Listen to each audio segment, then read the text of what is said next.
issues.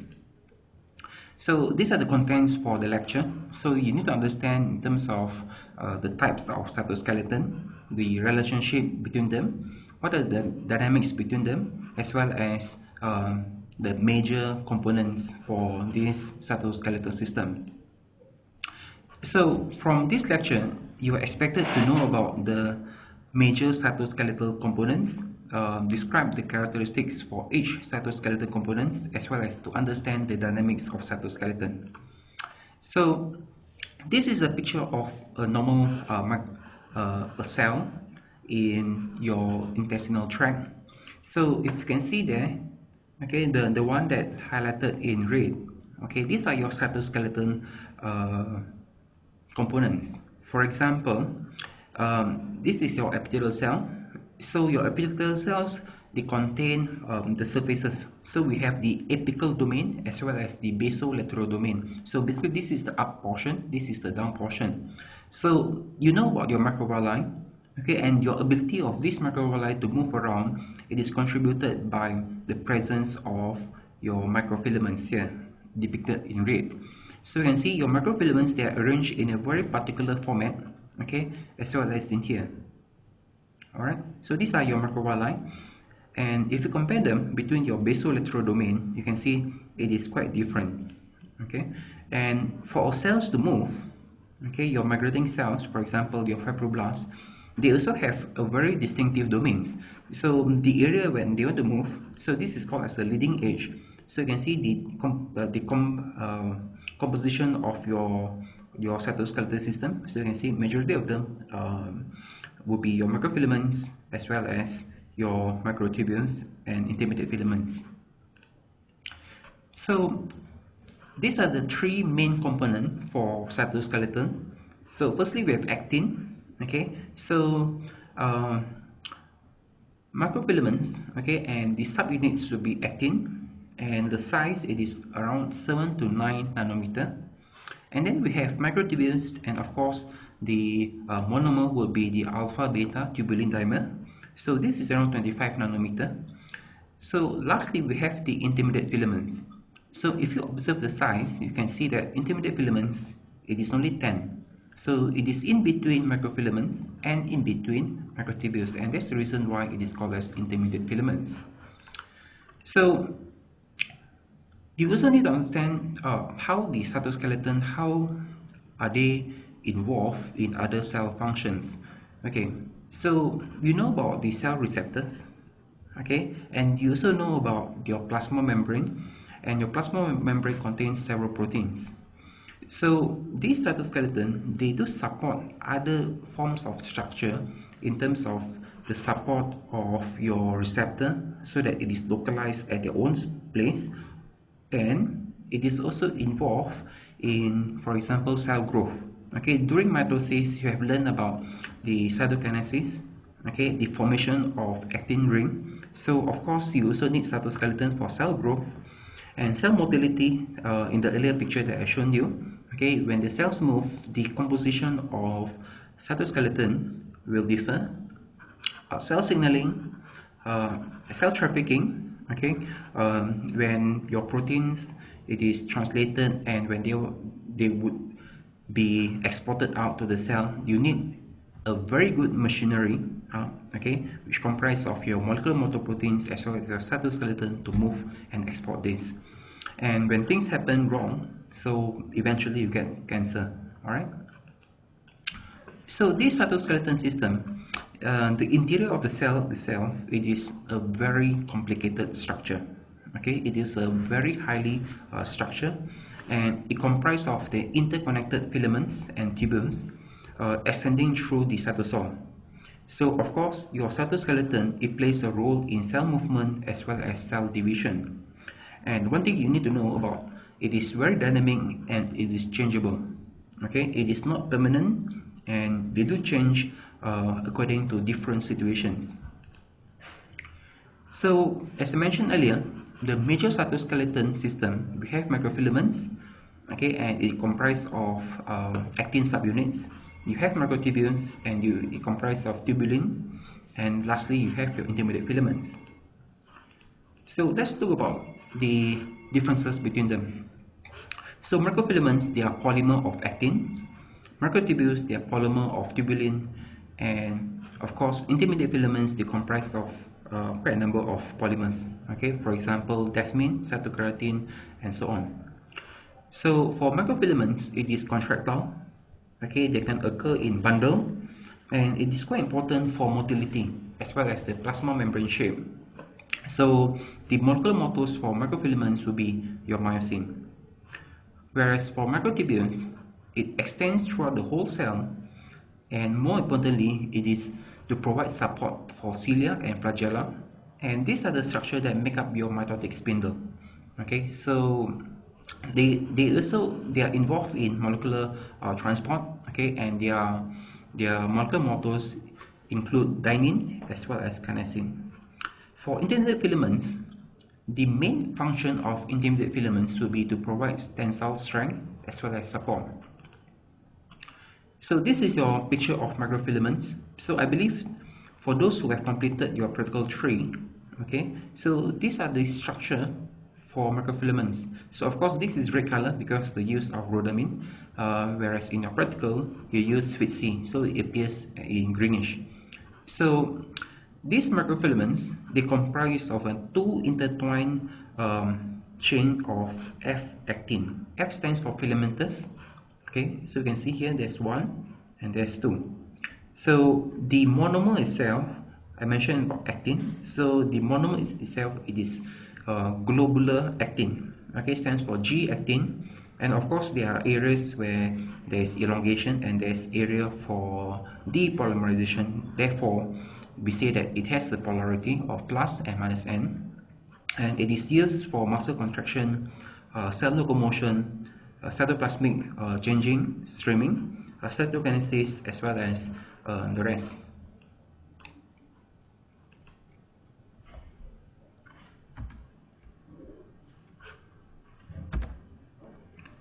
Okay, so this is the picture for your cytoskeleton. So you can see when you disrupt the cytoskeleton with cytoskeleton, which inhibits the polymerization, so you can see your microfilaments. Okay, initially they will appear as a long elongated structure, and then when you put them with the cytoskeleton, this globular form will happen. All right. So this is your expected result for your practical.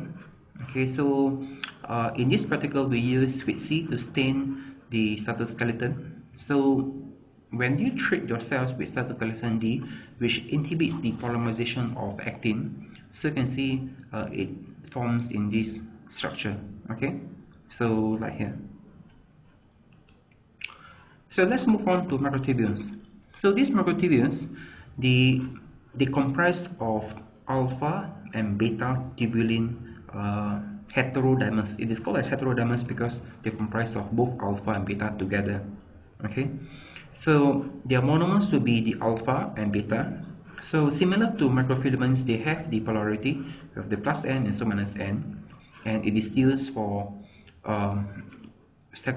chromosome movements, cell trafficking, as well as the others. So you can see you can disrupt your microtubules with nocodazole. So in this video, your microtubules appear as green, and actin filaments, they appear as red. Okay, and as usual, your nucleus stained with DAPI, it appears bluish. So you can disrupt your microtubules using this drug. So you can see the loss of elongated structure.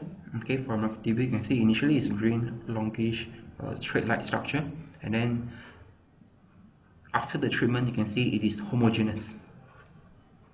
Okay, so the last component will be your intermediate filaments. So these intermediate filaments, the main difference between intermediate filaments compared to microfilaments as well as microtubules is that they do not have known polarity, and it is meant for structural support because they can provide high tensile strength. It is used to maintain animal cell shape, as well as to keep the muscle fibers in a register, okay, in a very organized form.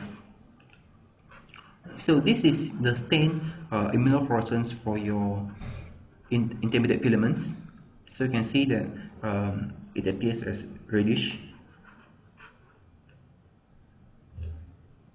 Okay, so this is my research at Taylor's University. So for me, my main interest will be on cytoskeleton, and for your information, I study on host pathogen interaction. So I look at how the pathogen, okay, so the pathogen I use to be C. neoformans, Cryptococcus neoformans, and I look at how these C. neoformans, how they interact with the host, and how do they modulate, how do they change the organization of cytoskeleton, okay, when it infects the host cell. So from this picture you can see that we also use actin, okay, and we also stain them with rhodamine and FITC, okay, fluorescein isothiocyanate. So you can see that when the pathogen infects the host, so of course there is some degree of polymerization and there is some degree of changes in the host cytoskeleton. Okay. So the other thing that you need to know is that your cytoskeleton, it is dynamic, okay, and they get to be assembled and they will be disassembled. Okay, so these microfilaments, they are very important for muscle fibrils, and the microtubules, they are the major component for cilia and flagella. So these structures, they are large enough to be viewed by a variety of microscopic techniques, and of course one of the good way for you to study them is to disrupt them. Okay, so you can see that in your practical tree we use your cytoskeleton and to disrupt microfilaments, and for microtubules you can use the nocardazole.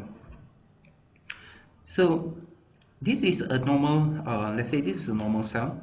Okay, so when a cell receives a signal, let's say this is your phagocyte, and the signal, let's say I have one pathogen here, so this phagocyte, they will immediately disassemble, okay, their filaments, okay, and they will reassemble at the new site, and therefore this will form the leading edge and your cells can move towards the target for the pathogen.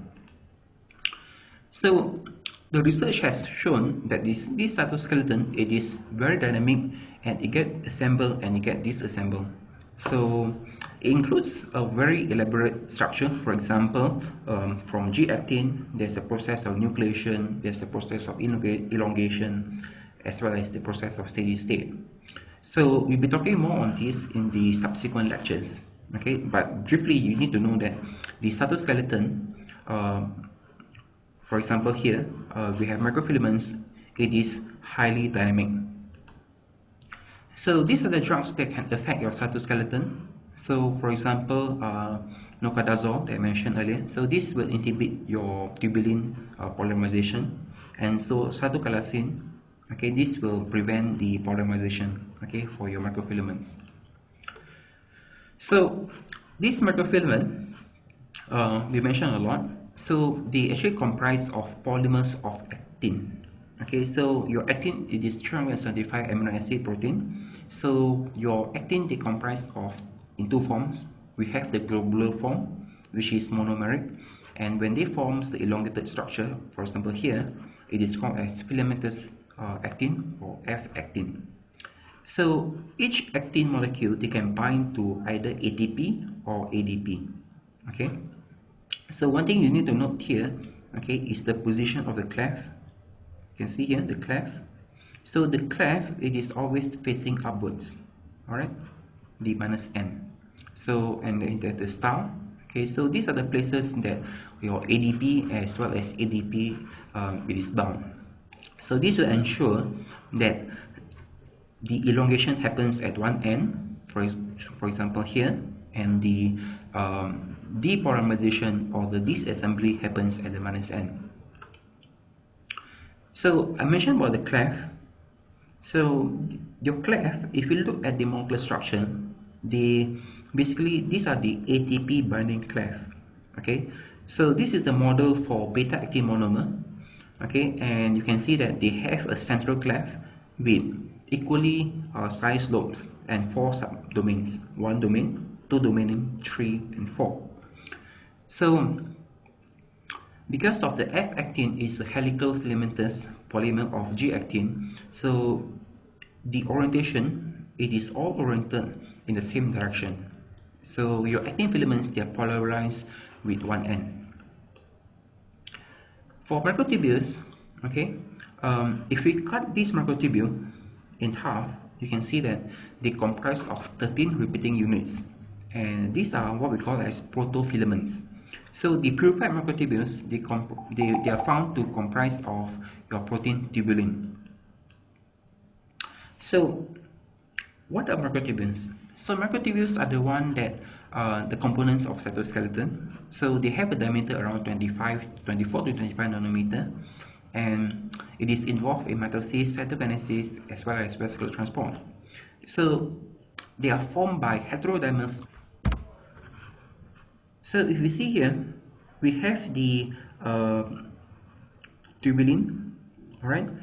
So the tubulin molecule, when it is bound to GTP, it will act at one end, and when it hydrolyzes, you get a depolymerization. Okay. So of course there is a growing microtubule, and of course there will be shrinking microtubule. So for now, when it acts with GTP, okay, it will assemble to the protofilaments, and when it is converted to GDP, it starts to peel off. Okay, so this is the process of disassembly. So of course we'll be talking more on this in the subsequent next lecture. So intermediate filaments, okay, are the ones that are most stable and least soluble component that are not polarized. So a very common intermediate filaments would be your keratin, okay, your skin. So these are the structures that grow from skin in animals or human. So for human, we have keratin that is found on your skin surface. For bulls, it is found in their horns. All right. So these intermediate filaments, they are found to support, okay, the entire cell shape as well as the cytoskeleton. But of course, for intermediate filaments, the complexity is more compared to macrofilaments and microtubules, because the components for intermediate filaments, it comprises of quite a number of things. For example, they differ from tissue to tissue. Let's say we're talking about epithelial cells. So the component will be your acidic cytokeratin, whereas for fibroblasts, the intermediate filaments, instead of cytokeratin, they have vimentin. In muscle cell, it is called as desmin. In nerve cells, it is called as neurofilaments, as well as in neuronal stem cell, it's called as nestin.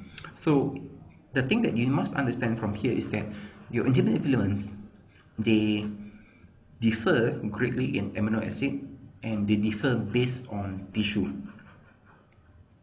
Okay, so from this lecture, you need to understand that the major cytoskeleton components would comprise of microfilaments, microtubules, and intermediate filaments. So this structure, they are very dynamic, okay, where there's a process of assembly and disassembly, and these are the three types of cytoskeleton. All right.